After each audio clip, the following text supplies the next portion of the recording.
What's up, Chicago Bears fans? It has finally happened. The Chicago Bears have done something they have never done in franchise history. And after a long night of waiting, an early morning press conference, the Chicago Bears have fired Matt Eberflus.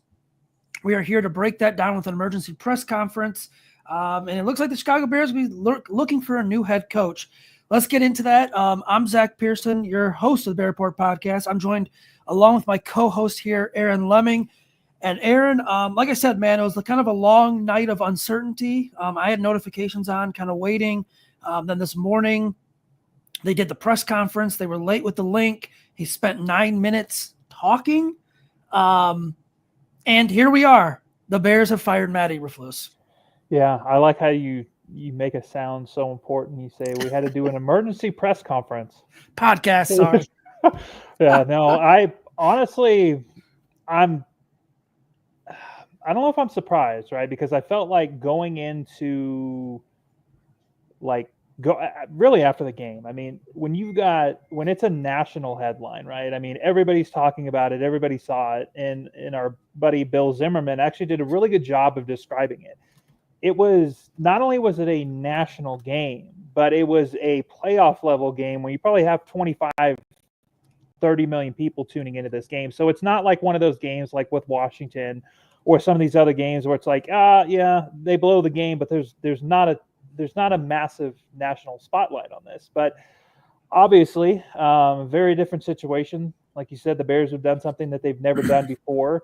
One thing that they did do that they consistently do is somehow screw everything up. Like, why was Matt Eberflus allowed to talk this morning? Like, you're telling me that you couldn't have just coordinated something to where you had your conversation or whatever. He pushed his press conference back an hour or two until you figured everything out. He talks in not even 2 hours. I guess it's been about 2 hours, 2.5 hours. Yeah. All of a sudden he gets fired. Like, come on, man. Like, do something right. Well, they can't even fire a head coach right. I don't know, man. I tweeted why did they let him do this press conference? It was 9 minutes long. He doubled down on everything yesterday. And then he said that he's going to meet with Kevin Warren and Matt Ryan Poles later on in the day.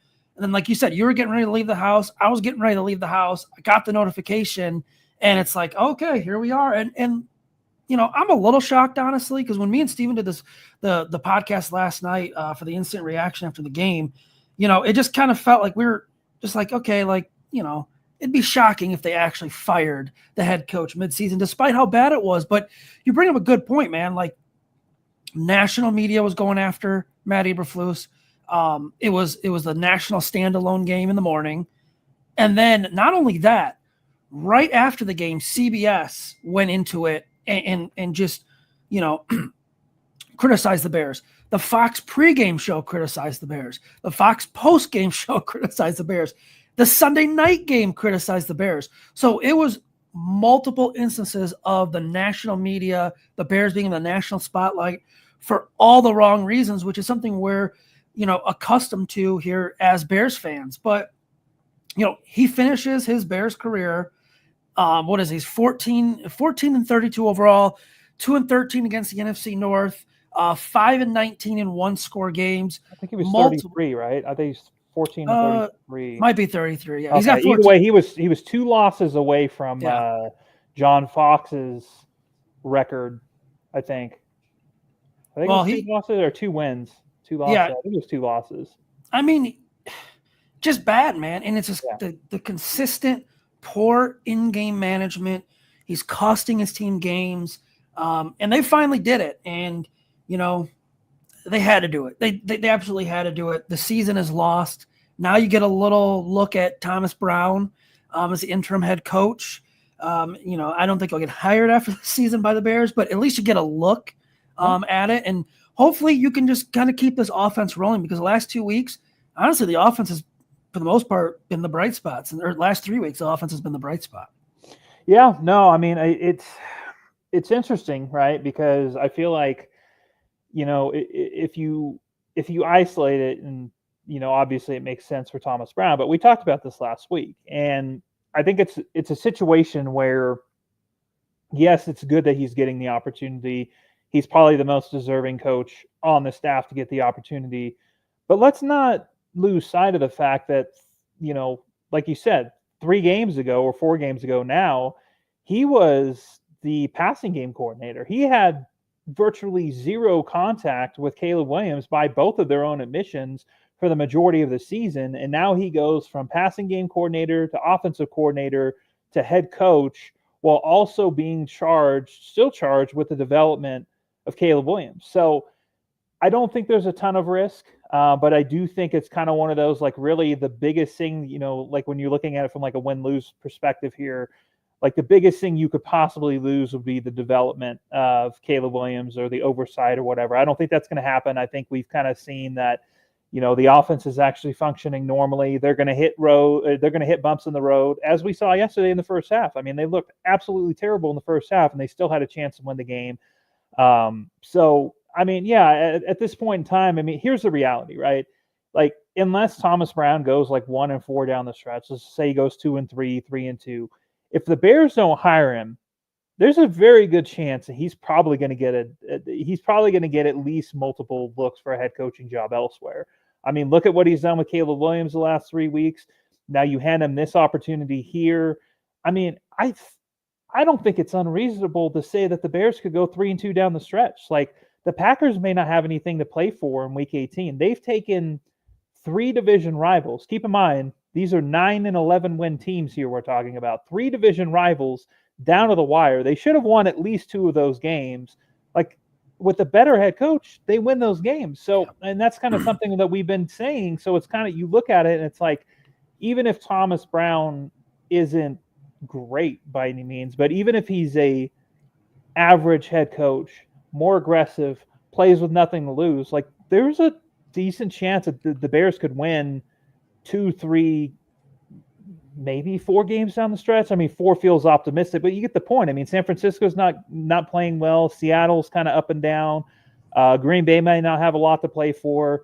They hung in with Minnesota. They hung in with Detroit. They're going to get Detroit at home this time. Like, there's reason to believe that all of these games on their schedule are at least somewhat winnable, especially with what we've seen the last few weeks with terrible head coaching and the fact that they still almost won 2 of those 3 games. Yeah, I feel a lot more confident about this team in the last couple of games of the season than I do with Matt Eberflus. And again, like, the Bears aren't going to make a run to the playoffs, anything like that. But like you said, man, they've been in a lot of these games. Like, look at this past month. Ever since London, they lost on a Hail Mary. They lost because of the play before the Hail Mary. They completely folded against the New England Patriots. They lost because of a missed field goal, a game-winning field goal attempt. They had another field goal blocked a week later in the same spot. They lost because the head coach didn't realize, hey, I could call a timeout when my quarterback is struggling to get the play, and DJ Moore and Cole Kmet have their arms up on the left side of the line with 15 seconds left yesterday. And he just didn't understand that. And the constant double and triple down of he's right and everyone else is wrong and this is his process. His process got him fired. It was terrible, man. It was absolutely terrible. You could feel the frustrations mount. Like, being in that locker room at Hallis Hall, being in that locker room after games, I told you, man, how many times I tell you, it felt like a funeral after games. Like, it just felt like an absolute funeral. It felt like you had to bury someone multiple times, week after week after week. Well, did you see what Jaquan Brisker tweeted out after it was announced? Well, and what he tweeted out as the presser was late. He tweeted out the laughing. Yeah. God don't make no mistakes. No, I mean, that's about as clear as it gets, man. And listen to the answers from Jalen Johnson and DJ Moore. We thought, DJ Moore's body language is bad because of Caleb Williams. No, it's bad because he recognized what the heck was going on. And, I do think Eberflus had the trust of his players at one point in the season, very early, maybe training camp. But as the season went on, man, losing those games like you did in the Washington game just totally broke them. Like, look at Tyreek Stevenson since then. He has been really bad. And there's a reason why Terrell Smith has received the majority of the reps in the games, the last couple of weeks. So, yeah, just being around it, you could tell the vibe was off. You could tell, like, they kind of knew, like, all right, something was brewing. They just did not trust this coaching staff, and it just goes to mistakes that Matt Eberflus has made. How do you sit in that room, interview 9 candidates, and think that Shane Waldron was the one? That tells me a lot about how you operate. And now I get it, because him and Shane Waldron are pretty much the same person and the same thing. You know what I mean? Like, they were a perfect match. And like-minded, similar personality people. Yeah. And, we'll see where this goes, but I imagine a lot of these players, I never like to celebrate a coach getting fired, a man getting fired, unless you're really he got a 5-year, $30 million that's the thing. deal. That's He's the thing. got $30 million guaranteed more than in the me. bank. Come on, I don't feel bad. But here's my thing. I don't like to advocate for that stuff, but it had to happen, and like I'm sure the players are probably a little sign of relief today. Like, what do you think a lot of them are thinking right now? Like, you're Caleb Williams. You are statistically on pace for one of the best rookie seasons in NFL history, something that only C.J. Stroud and Justin Herbert have done.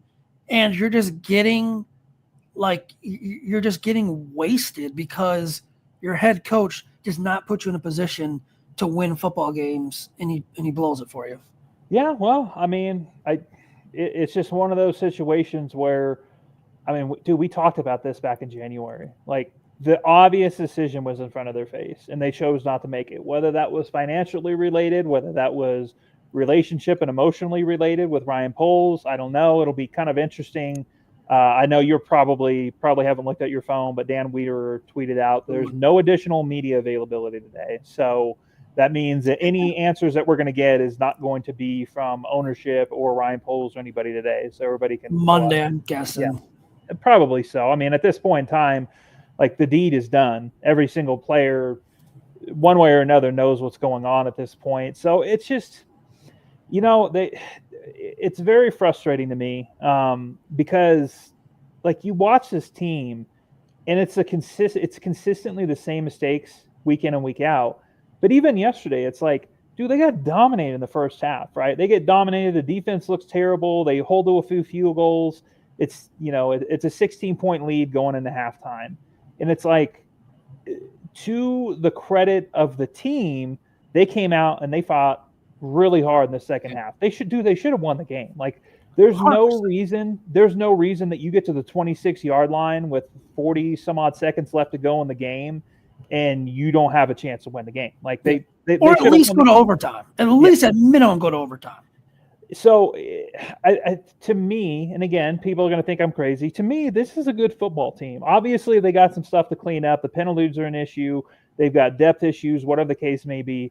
With a good head coach, this team is probably an 8 or 9 win team right now. They are firmly in the mix for the playoffs. They beat Washington, so they'd have the tiebreaker against Washington. Even if they're sitting at 8 wins, like, you're looking at a team that would be in firm control of that 7th seed right now.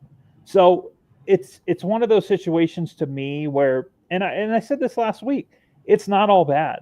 And I think that's what's so frustrating about this situation, is not because the Bears are a terrible team, they have a terrible head coach, they're in a terrible direction. It's the fact that they're headed in the right direction.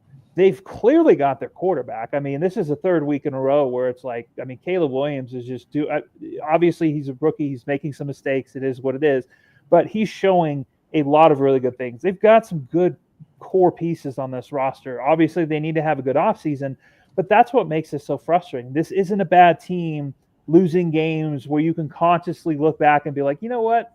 I'll just root from tank. Like, tanking does them no good. This locker room needs wins. This team is built. They've tanked already. Yeah, they've tanked. How many times have they? Yeah, and that's. I think that's kind of the issue. But like you pointed out, DJ Moore, Cole Kmet, Caleb Williams, Keenan Allen, Jaquan Brisker sitting at home on an IR right now. I mean, there are so many different signs that the locker room had clearly lost faith in this coaching staff and really Matt Eberflus. So it'll be really interesting to see, because, again, we talk about the opportunity for Thomas Brown. This is also an opportunity for Eric Washington, right? I mean, he hasn't been calling plays this entire year. He gets 5 games. I mean, let's just say somehow, some way, he gets this defensive unit turned around and they look cohesive down the stretch. I mean, all of a sudden you're looking at, okay, maybe you don't have to make as many changes as maybe you thought. And again, I'm not saying that's going to happen, but I'm just simply saying, with 5 games left, with some quality opponents ahead, like there's going to be no cheapies. If they win games, it's going to be because they deserve to win them. And it's going to be because the coaching staff was actually competent enough to get them to the finish line. So I would still highly bet at this point that they're going to have a all-out coaching search. And I would guess that it's going to be somebody from the outside. But again, I think at this point in time, Thomas Brown has done really good work over the last 3 weeks. Probably wouldn't have been my first choice just because I'm more concerned about Caleb Williams' development at this point. But he's also probably the most logical fit to make this thing happen. So, hey, why not figure it out and see what happens? So the Bears actually just released a statement on it. Kevin Warren support Ryan and the decision that was made this morning. So that tells you right there, Ryan Poles saw enough of Matt Eberflus. They met with so I guess they met with George and Kevin. This is what Ryan Poles said. This morning, after meeting with George and Kevin, we informed Matt of our decision to move in a different direction with the leadership of our football team in the head coaching position. The leadership of our football team. That's the big one for me. That is what stands out the most there. They were not comfortable with him leading the football team because they said leadership of the football team and head coach. So that also tells me Ryan Poles had a big hand in playing this. And, while he deserves criticism for how this roster was built, I get it. The trenches, everyone's upset about the trenches. He recognized it. And, I can't imagine he was happy at all yesterday watching that all unfold or the past couple weeks. But here we are. The Bears have done something they've never done. And, I have to wonder, was Ryan Poles a final decision maker? It's Kevin Warren? I mean, that's what it sounds like, right? That's something that I think a lot of us are kind of wondering. What I do think this does show one way or another is the Bears are willing to change their ways, which is good. And hopefully this means that they empowered their team president that they just hired and their general manager to actually make the decision. Yeah, I was reading both of those two. I thought it was also interesting that Kevin Warren basically made a comment about how, the head coach is an imperative part of the team in terms of building culture and keeping the team together. I don't think anything that they're going to say, regardless if, whether it's the press release that they just released or whether it's, their presser on Monday or whenever that may be, there's nothing that they're going to say that's going to be overly surprising. I definitely think it's going to be kind of interesting just to see, I'm sure you guys will do a good job of asking, what was the process like? Why did you guys let him do the press conference? But then also, whose decision was this? Did ownership have to sign off? Is this just something that they are empowered to do now that they have more trust in the building? I don't know. These are definitely questions that are worth asking, and it would be nice to know the answer because, again, from a fundamental standpoint of this organization, they've had issues for a long time doing the right things, and you would like to know moving forward that the GM and or the president are going to have they're going to have the power to make these decisions and make them confidently. And I think the other thing to kind of note too, which isn't a surprise, is obviously Ryan Poles is still there. I would expect him to be the general manager for the next head coaching hire. But I think it's at least notable because I'm sure there are some people wondering, is Ryan Poles a part of this too? But it sounds like he is still a part of the team for at least the next 5 games. But I would guess he gets another head coach. Yeah, I think he would get to truly pick his head coach this time around. And here we go, man. Here we go. This is a very important coaching search. It begins right now. We'll have you covered at the Bear Report. This is very monumental because you have a rookie quarterback that is your prized possession of this franchise. It's going to be a very attractive job. It's probably going to be the best open job, barring any, crazy surprises. And the Bears have to get it right. They have to figure out a way to get this right. Let's see what they do. But we'll obviously have more coverage of that. Aaron and I will podcast again next week. Hopefully we'll try to do after Poles and Kevin Warren or whoever meets the media, looking like Monday. But stick tuned with the Bear Report. I'll have plenty of coverage on this. I'm going to put together a head coaching hot board. Aaron will have coverage of this as well. Everyone enjoy your holiday weekend. Until next time, please stay safe. Please stay healthy.